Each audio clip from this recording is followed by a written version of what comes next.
Kinundi naman ng mga grupo ng mga kababaihan ang rape joke ni Davao City Mayor Rodrigo Duterte. Kasama sa mga nagpahayag ng kanilang pagkadismaya ay sina dating Senador Leticia Ramos Shahani, mga madre at ang mga biktima ng rape. Ang ulat ihahatid ni Jervis Manahan via phone patch.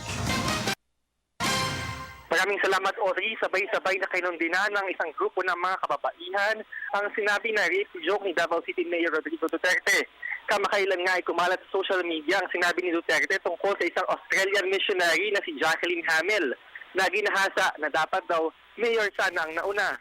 Umani ng batid ko sa statement na ito ni Duterte lalo na't hindi naman daw dapat ginagawa rape of ginahasa. Ngayon, kilos na mga kababaihan para kontra ito. Kasama sa mga kumundina ang dating senador at may akda na anti-rape law na si Senator Leticia Ramos Shahani. Ang babae ng sa social media na si Rene Carunua na silang pang mamabi at mga rape survivors. Binasa nila ang kanilang statement. Nagsasabi na yung mga rape joke ay nagiging bahagi ng rape culture.